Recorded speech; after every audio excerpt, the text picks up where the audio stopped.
Walker, my God, let's go. Falcon and the Winter Soldier, Did you know who this is? Captain America and the Winter Soldier ended with all our characters set up for big things in the future. Sam's now the new Cap, Bucky made amends, Sharon Carter's officially turned evil, but the most surprising ending had to be with John Walker. The former Captain America actually seemed to get a little bit of redemption and is now officially U.S. agent. We're gonna need a U.S. agent. Clearly, big things are in store for him, but what exactly? Today's video is all about how U.S. Agent will lead the West Coast Avengers, and you'll never guess who's joining him. Let's get into it right now. Let's finish this.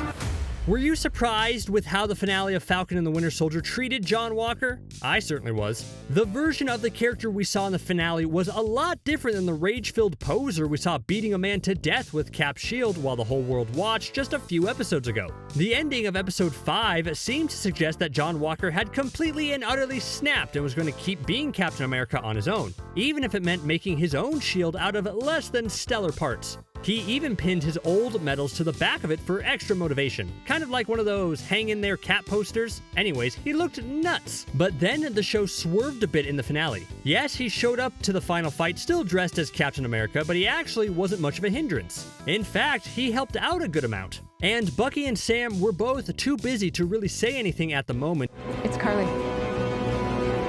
But they seemed almost completely comfortable fighting alongside a guy who they just had to rip the shield away from just an episode ago. Get over here, she can't hold it much longer, let's go. Heck, even Bucky was comfortable joking with him about Walker's Lincoln quote. Lincoln? Really?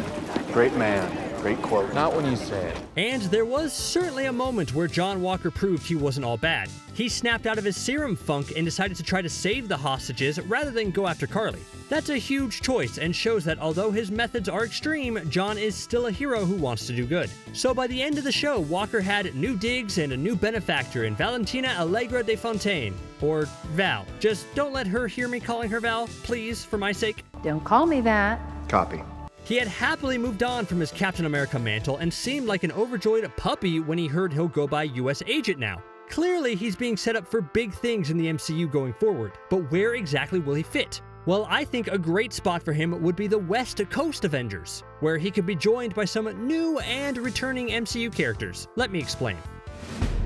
The West Coast Avengers are just like the original Avengers, except they get to spend more time at the beach and enjoy avocado toast. Okay, those are unproven theories, but I think it makes sense. Anyways, because there are so many heroes now, especially on the East Coast, it makes sense that we'll see more hero teams pop up all over the United States. You can't have everyone in New York. They'd be bumping into each other all the time, and evil likes to spread out. Originally, the West Coast Avengers came about when in the comics all the Avengers were kidnapped for secret wars, forcing new heroes to step up. But I think if this team were introduced now, there would be a more organic way to bring them in. It's really unclear what the state of the Avengers are right now after Endgame, so it wouldn't be surprising to hear the government or some other powerful force like Val getting their own Avengers team off the ground. Yes, Val does look like she's recruiting for the Dark Avengers, but I just think there's a lot of possibility for the West Coast Avengers instead. I mean, let's play around with some of the members it could have.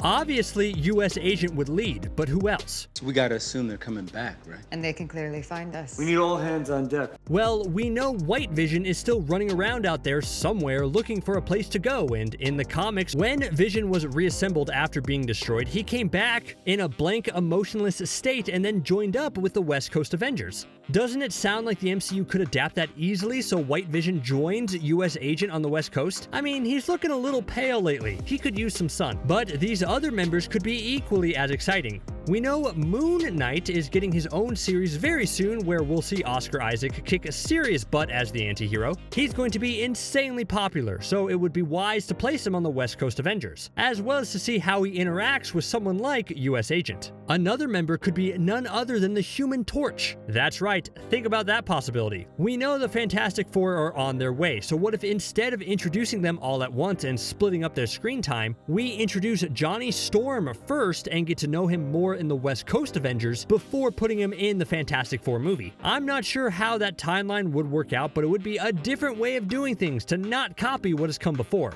And to round it out, let's throw in War Machine as well, because he also needs a place to go. Take a walk.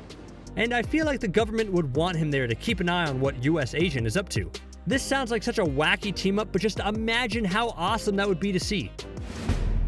Now, all this is great in theory, and we're definitely going to see more of John Walker again, but where exactly? I think there's two possibilities here. The first is that the West Coast Avengers become a team in the second season of Captain America and the Winter Soldier. Because, come on, after everything that happened in that last episode, there has to be a second season, right? Super soldiers might be off the menu, but we're about to have full access. Where else are they going to continue these plot threads? The other option is that the West Coast Avengers get their own spin-off show, and that wouldn't be too bad either, would it? I mean, literally every other hero is getting their own show, and Disney seems invested in making these limited event series release one after the other. So why couldn't they get their own 6-episode adventure? I think a movie is just too hard to navigate, so their own solo TV show might be the next best thing. Overall, the West Coast Avengers are the next logical step for the MCU, and it will be fascinating to see what's done with this team. Maybe, just maybe, the MCU will combine elements of both the West Coast Avengers and the Dark Avengers into one storyline. Now that opens up a whole new can of worms, but the more I think about it, the more that sounds appealing. I don't know, all I know is that after Wyatt Russell's amazing performance as John Walker, I can't wait to see him again.